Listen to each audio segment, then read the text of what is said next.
Hello everyone, welcome to English with Shilpi. और आज हम लोग करेंगे प्रोनाउन का चैप्टर करेंगे। हम लोग रूल्स पढ़ रहे थे जिसमें कि हम लोग प्रोनाउन के रूल्स, सारे इंपॉर्टेंट रूल्स कवर करेंगे आज। और ये जो सेशन है प्रोनाउन का, ये लगभग जितने भी एग्जाम्स में इंग्लिश आती है जिनका सिलेबस लगभग सिमिलर होता है, सबके लिए इक्वली बेनिफिशियल है। चाहे वो बैंक हो, चाहे एसएससी हो, चाहे डीआरडीओ हो, चाहे एसएससी का कोई भी एग्जाम हो, स्टेनो हो, सीजीएल हो, सबके लिए ये प्रोनाउन का सेशन पूरा यूज़फुल है। इसलिए इसको अच्छे से समझते जाइएगा। इसमें आपके प्रोनाउन के सारे रूल्स कवर होंगे, ठीक है। तो देखिए व्हाट इज़ प्रोनाउन। सबसे पहले देखिए प्रोनाउन क्या है। तो a word used in place of a noun, ठीक है। ऐसे वर्ड्स जो कि नाउन की जगह यूज़ होते हैं। नाउन का सेशन पढ़ा हुआ है इससे पहले, जिन्होंने उसे नहीं देखा है, नाउन देखने से पहले उसे देख लीजिएगा एक बार।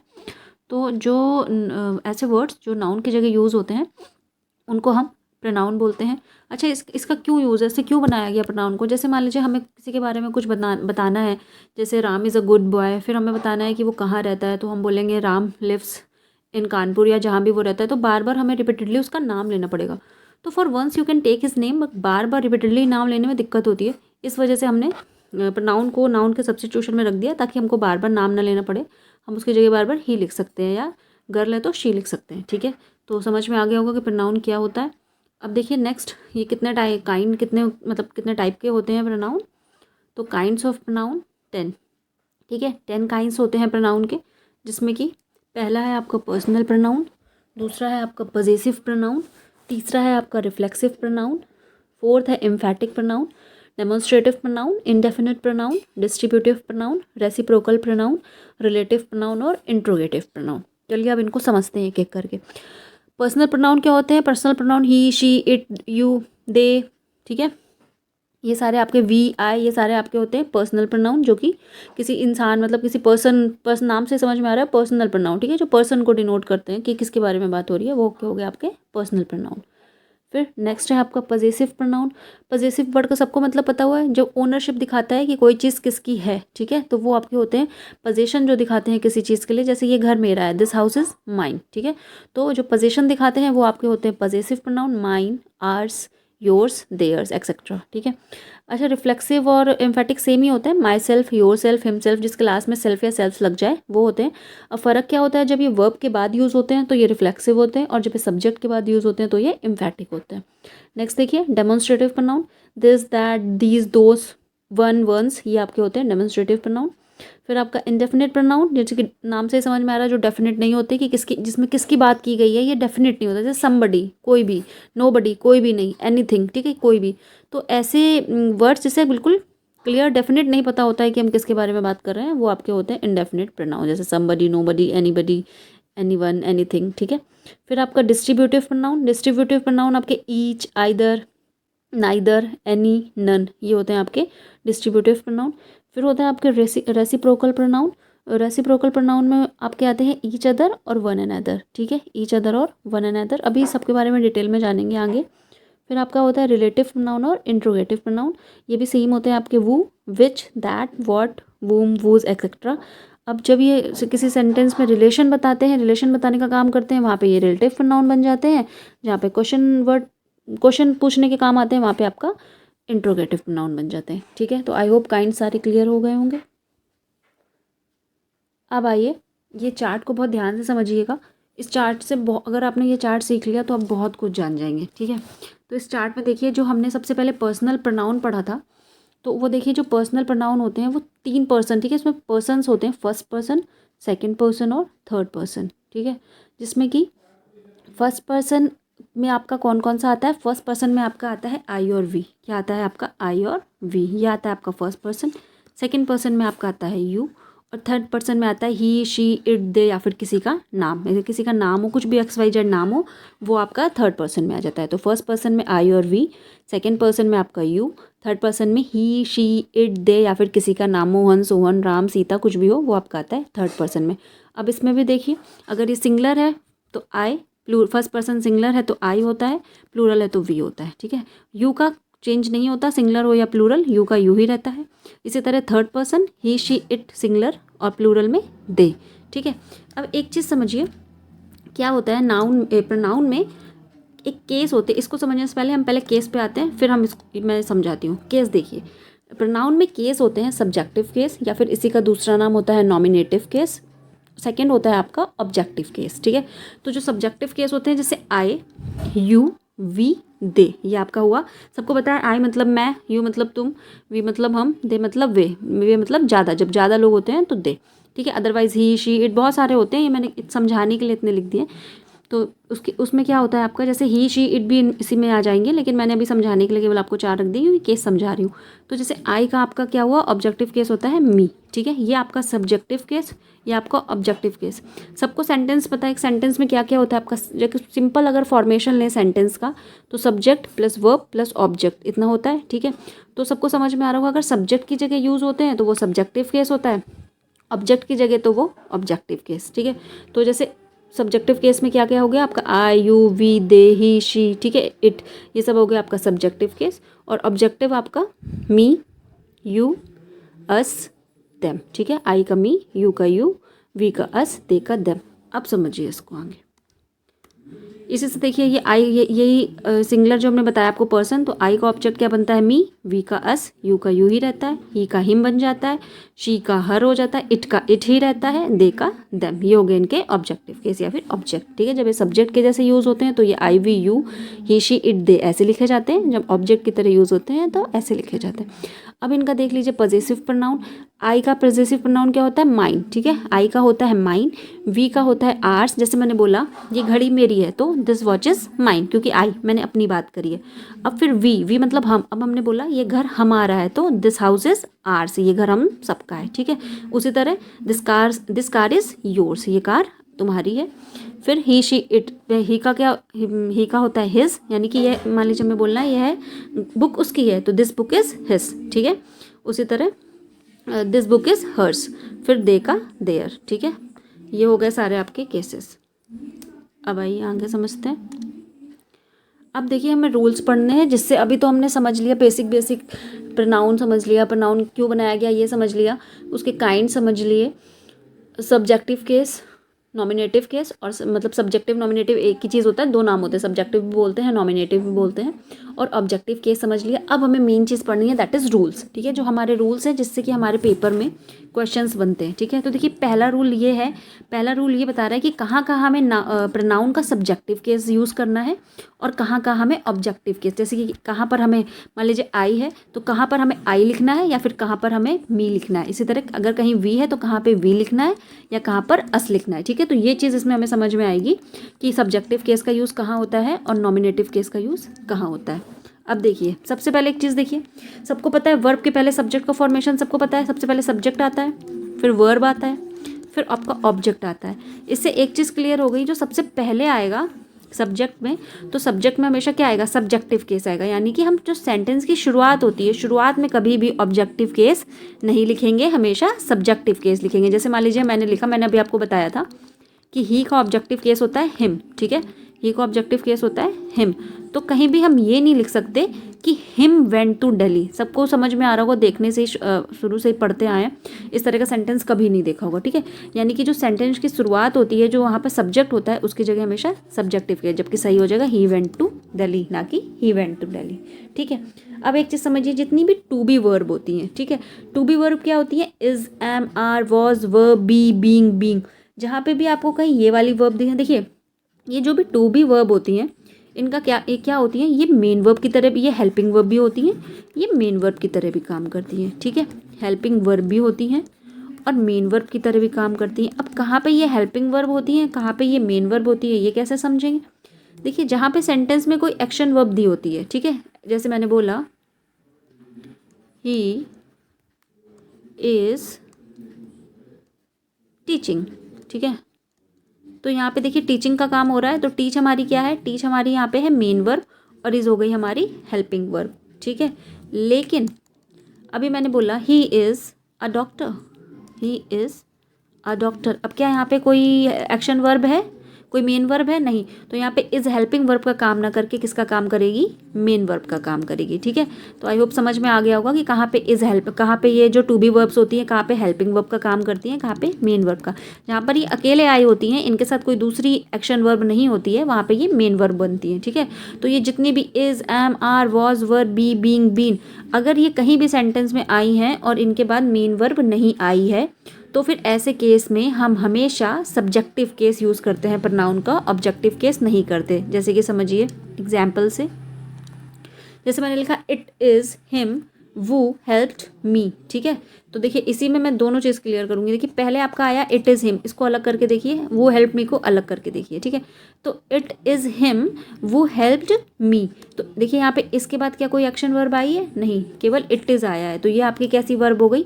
ये आपकी टू बी वर्ब हो गई, और इसके साथ कोई मेन वर्ब एक्शन वर्ब नहीं आई है, तो यहाँ पर इसी को मेन वर्ब माना जाएगा, ठीक है। तो ऐसी कंडीशन में इसके बाद जो भी केस आएगा वो हमेशा सब्जेक्टिव केस आएगा, ना कि ऑब्जेक्टिव। तो इट इज़ हिम नहीं होगा, इट इज़ ही होगा, ठीक है। और जहाँ पर भी एक्शन वर्ब आई होती है, कोई भी काम किया होता है, किसी को किक किया, किसी की हेल्प करी, कुछ भी किया, जहाँ पे एक्शन वर्ब, इन सबको छोड़ दो। ये जितनी भी आपके पीछे वर्ब हैं टू बी वाली, is, am, are, was, were, be, being, इनके अलावा कोई भी आपकी एक्शन वर्ब हो, ठीक है, कुछ भी काम हो, उनके बाद जो केस आता है वो हमेशा ऑब्जेक्टिव आता है। जैसे हेल्प, हेल्प भी तो क्या है? वर्ब है, मेन वर्ब है, एक्शन वर्ब है, हेल्प हो रही है। तो देखिए इसके बाद आई क्यों नहीं आया? यहाँ पर आई क्यों नहीं आया? इसीलिए आई नहीं आया क्योंकि जो मेन वर्ब एक्शन वर्ब होती हैं उनके बाद हमेशा ऑब्जेक्टिव केस आता है, ठीक है।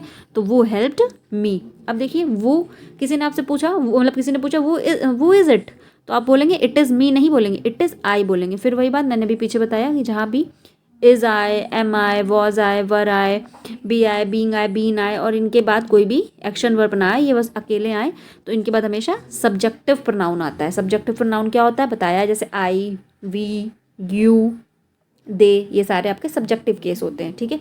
तो यहाँ पे आएगा इट इज़ आई, ठीक है। फिर नेक्स्ट देखिए, इट वॉज मी वो ब्रॉट यू हेयर, ये मैं ही था जो तुम्हें यहाँ लाया, तो इट वॉज मी नहीं। फिर वही बात, वॉज आ गया, मैंने बताया था कुछ भी आया, चाहे इज़ आया चाहे वॉज आए, इट वॉज, तो यहाँ पे मी नहीं, यहाँ पर क्या हो जाएगा? आई हो जाएगा, ठीक है। समझ में आ गया होगा, आई होप क्लियर हो गया होगा। चलो नेक्स्ट देखो, नेक्स्ट रूल है। नेक्स्ट रूल कहता है कि कहीं पे भी वर्ब, कोई वर्ब जो पीछे पढ़ के आए, ये वही चीज़ मैंने बताई है। देखिए पीछे जो पढ़ के आए कि जहाँ पर एक्शन वर्ब, ठीक है, ये जैसे हेल्प एक्शन वर्ब हो गई, ब्रॉट एक्शन वर्ब हो गई, ठीक है। इसी का रूल बना है ये कि कहीं पे भी जो मेन वर्ब आएगी, is, am, are, was, were, be, being को हटा के कोई भी मेन वर्ब आएगी अगर, चाहे वो कोई भी काम हो रहा हो, कुछ भी हो रहा हो, एक्स वाई जेड, उसके बाद जो भी प्रोनाउन आएगा वो हमेशा ऑब्जेक्टिव केस में आएगा। समझ में आ गया होगा। जो is, am, are, was, were, be, being, been के बाद आता है वो सब्जेक्टिव केस होता है, लेकिन जो नॉर्मल वर्ब होती है, एक्शन वर्ब होती है, उनके बाद हमेशा ऑब्जेक्टिव केस आता है। कहीं भी आपको कोई भी प्रपोजिशन लिखता मिल जाए, फॉर, टू, ठीक है, तो उसके बाद भी हमेशा कैसे, कुछ भी एक्स वाई जेड कोई भी प्रपोजिशन लिखा हो, उसके बाद भी हमेशा ऑब्जेक्टिव केस आता है। लेट लिखा कहीं मिल जाए तो भी ऑब्जेक्टिव केस आता है, एक्सेप्ट लिखा कहीं मिल जाए तो भी ऑब्जेक्टिव केस आता है। जैसे देखिए पहले तो वर्ब वाला देखते हैं, I told she I story, नहीं, आई टोल्ड मैंने बताया था, सी का ऑब्जेक्टिव केस क्या होता है? हर। शी का होता है हर, ठीक है, शी का ऑब्जेक्टिव केस हर होता है। तो हमें पता है कि वर्ब के बाद जहाँ पे भी टोल्ड, टेल की सेकेंड फॉर्म है ये टोल्ड, यानी कि एक्शन वर्ब है, काम हो रहा है, इसके बाद हमेशा ऑब्जेक्टिव केस आएगा। तो आई टोल्ड शी नहीं, आई टोल्ड हर सही है, ठीक है। फिर देखिए she scolded you and I, ठीक है, she scolded you and I, उसने मुझे और तुम्हें डांटा। फिर वही बात, स्कोल्डेड डांटने का काम हुआ, एक्शन वर्ब हुआ, इसके बाद आई सब्जेक्टिव केस नहीं आना चाहिए, ऑब्जेक्टिव केस आना चाहिए। She scolded you and me, ठीक है, फाइन, आई होप क्लियर हो रहा होगा। फिर देखिए लेट ही गो, अभी बताया जहाँ पे भी लेट आता है उसके बाद भी हमेशा क्या आता है? ऑब्जेक्टिव केस, तो ही नहीं हिम होगा, ठीक है। फिर I will do anything for, अभी मैंने बताया प्रपोजिशन, ये देखिए फॉर यहाँ पे क्या है? प्रपोजिशन, तो प्रपोजिशन के बाद भी हमेशा ऑब्जेक्टिव केस आता है, इसलिए यहाँ पे हिम होगा ना कि ही, ठीक है। आई होप क्लियर हो रहा होगा। चलिए नेक्स्ट देखिए, रूल नंबर 3। रूल नंबर 3 ये कह रहा है कि कहीं पे अभी हम लोगों ने पर्सन्स पढ़े थे, first person, second person, third person पढ़े थे ना, आई, यू, वी, दे। तो रूल नंबर 3 ये कहता है कि जो ऑर्डर होना चाहिए कहीं पर भी, मान लीजिए तीनों पर्सन एक साथ आ गए, यू भी आ गया, यू कौन सा है? सेकंड पर्सन, यू भी आ गया, आई फर्स्ट पर्सन भी आ गया, किसी का नाम मैंने बताया था थर्ड पर्सन होता है, थर्ड पर्सन भी आ गया। अगर तीनों एक साथ आ जाते हैं तो हमेशा उनका ऑर्डर क्या होता है? 2, 3, 1। यहाँ पे 2, 3, 1 का क्या मतलब है? 2 का मतलब हो गया सेकेंड पर्सन, 3 का मतलब हो गया थर्ड पर्सन, 1 का मतलब हो गया फर्स्ट पर्सन। यानी कि कहीं पर भी अगर तीनों प्रोनाउन के जो तीनों पर्सन्स लिखे होंगे तो पहले सेकंड पर्सन आएगा, फिर थर्ड पर्सन आएगा, फिर फर्स्ट पर्सन, ठीक है। तो देखिए मैंने जैसे लिखा यू सेकंड पर्सन है, ठीक है।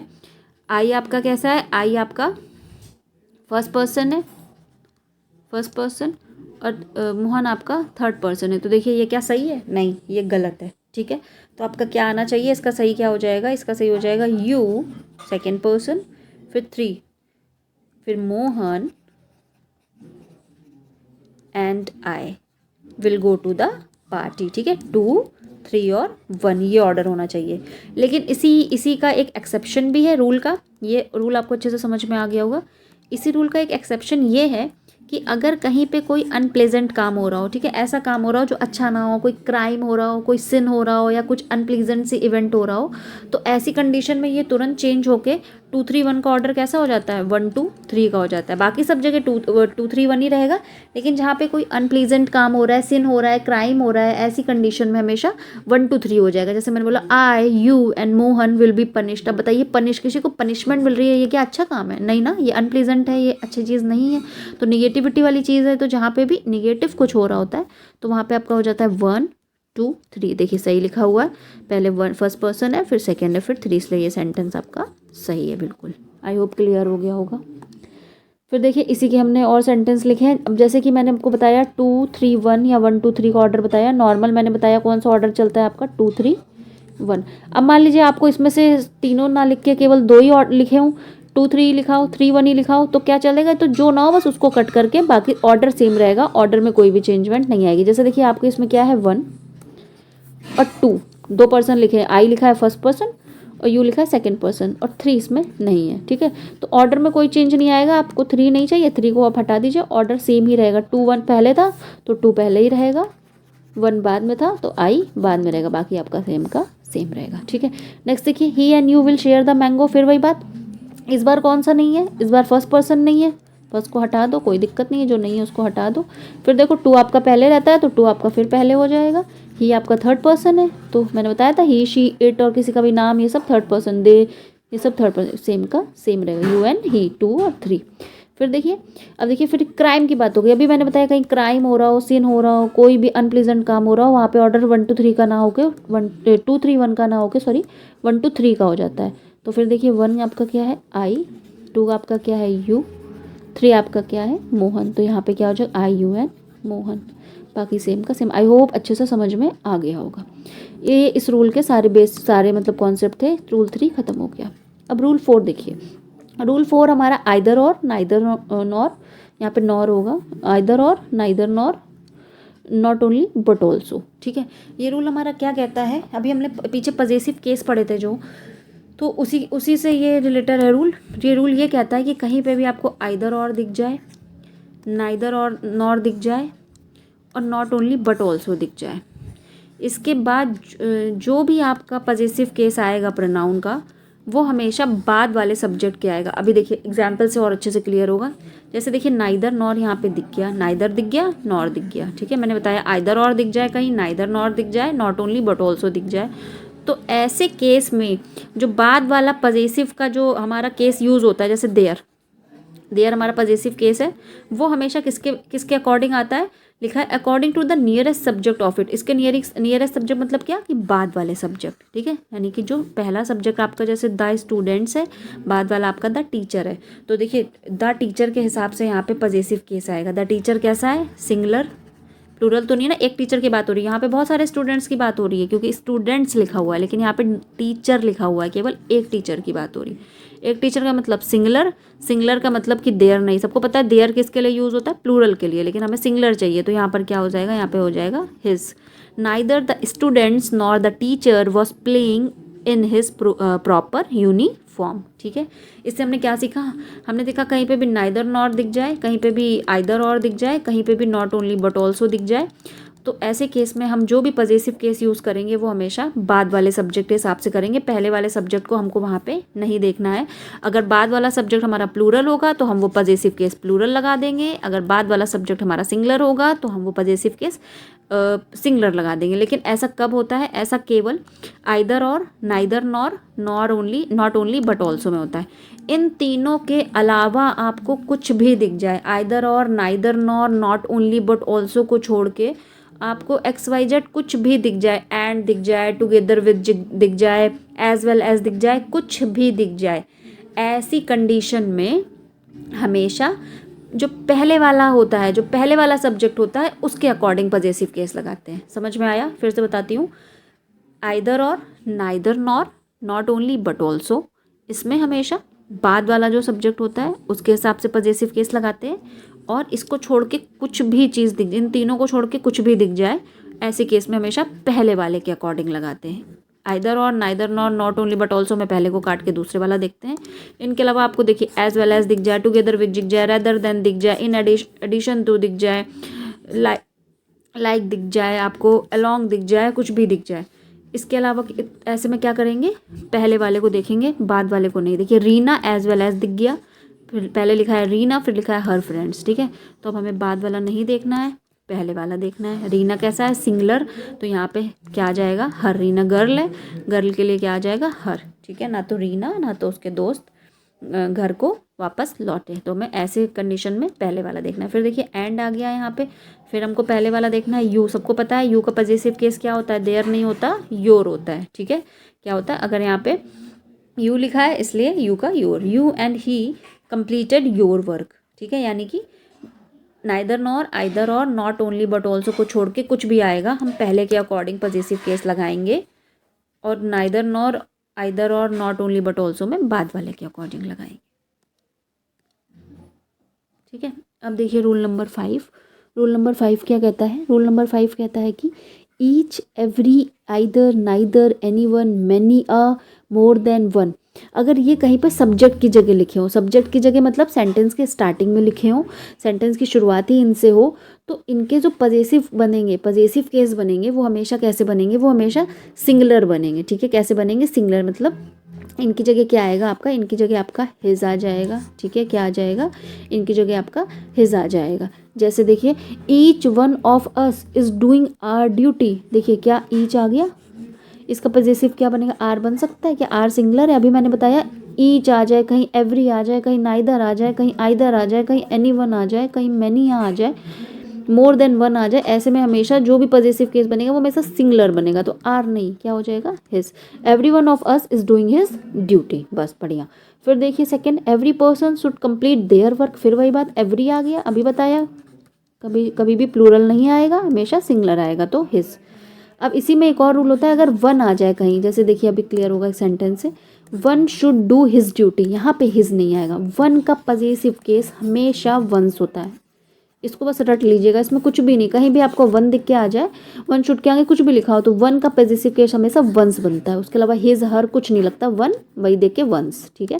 उसी तरह बाकी ईच, एवरी, नाइदर, नॉर आएगा तो हमेशा वहाँ पे क्या आ जाएगा, सिंगुलर आ जाएगा, आपका हिज आ जाएगा, लेकिन वन के साथ वंस आ जाएगा, ठीक है। ये आपका रूल नंबर 5 कंप्लीट हो गया। अब देखिए रूल नंबर 6 क्या कहता है। रूल नंबर 6 कहता है कि आइदर, नाइदर, ईच अदर हमेशा दो लोगों के लिए यूज़ होते हैं। किसके लिए यूज़ होते हैं, दो लोगों के लिए। कहीं पे भी अगर दो लोगों की बात की जाए या दो चीज़ों की बात की जाए तो वहाँ पे आइदर, नाइदर, ईच अदर का यूज़ करते हैं। और कहीं पे भी अगर दो से ज़्यादा की बात की जाए तो हमेशा वहाँ पे any one, no one, one another, इनका यूज़ करते हैं, ठीक है। जैसे दो चीज़ होंगी तो हम बोलेंगे आइदर या नाइदर या ईच अदर, या फिर दो से ज़्यादा चीज़ होंगी तो हम एनी वन बोलेंगे। नो वन, नो वन को नन भी पढ़ते हैं, नन भी लिखते हैं इसको शॉर्ट में, एनो एनी, ठीक है, नन भी लिख देते हैं बहुत लोग, वो भी सही है।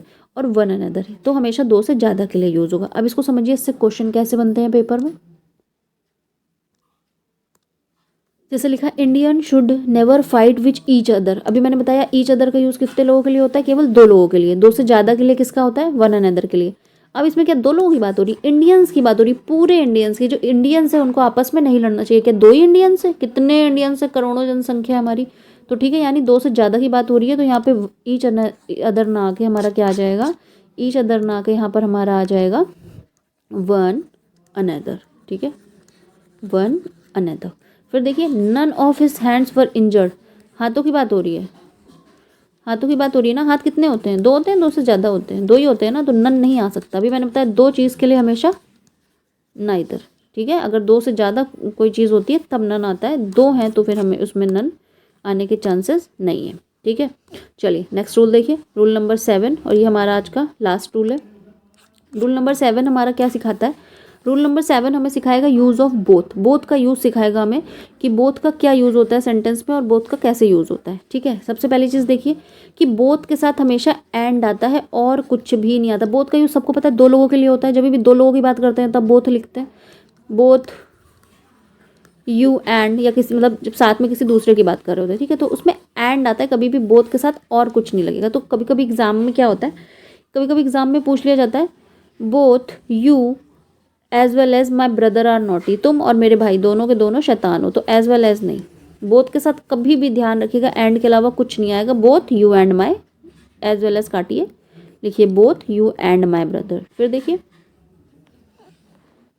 कह रहा है both of them are not going there. एक रूल और समझिए, जैसे पहला रूल समझा कि बोथ के साथ हमेशा एंड आता है, उसी तरह दूसरा रूल होता है कि बोथ के साथ कभी भी निगेटिव वर्ड नहीं आता, यानी बोथ के साथ कभी भी नॉट नहीं लगता। यहाँ पर नॉट लग गया तो भी गलत हो गया। अब हमें इसको सही भी करना है भैया। अगर दोनों लोग नहीं जा रहे हैं, both of them are not going there, कि दोनों लोग वहाँ नहीं जा रहे हैं, तो हम ये तो लिख नहीं देंगे कि both of them are going there, इससे तो मीनिंग बदल जाएगी। और बोथ के साथ नॉट भी नहीं लगा सकते। अब ऐसी कंडीशन में क्या करेंगे, इसको सुधारने के लिए अभी बताया, दो लोगों के लिए नाइदर, नाइदर का मतलब ही होता है नहीं, नाइदर ऑफ देम। नाइदर के साथ सबको पता है हमेशा इज आएगा, क्योंकि नाइदर में सिंगुलर वर्ब आती है। Neither of them is going there. अब इसमें नॉट की ज़रूरत ही नहीं है। नॉट क्यों नहीं लिखा, बहुत लोग कहेंगे मैम क्योंकि नाइदर आ गया ना, नाइदर में ऑलरेडी नॉट का मतलब निकल आया।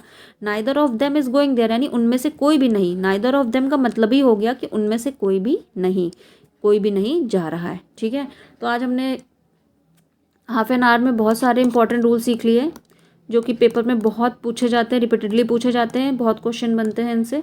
तो आई होप आपको अच्छे से क्लियर भी हो गए होंगे। और अब नेक्स्ट सेशन में इसकी बहुत सारे प्रैक्टिस कर लेंगे, एरर के जो प्रोनाउन के क्वेश्चंस बनते हैं। जैसे आज तो रूल सीखे हैं, अब नेक्स्ट सेक्शन में हम लोग प्रैक्टिस कर लेंगे सारे रूल्स की, जितने भी अलग अलग। और अगर एक दो रूल्स छूट भी गए हैं तो वो जब प्रैक्टिस करेंगे हम लोग वर्ड सेंटेंसेस की, एरर जब उसमें से एरर डिटेक्ट करेंगे तो उसमें से वो भी आपके कवर हो जाएंगे। ठीक है, ओके, थैंक्स फॉर वॉचिंग।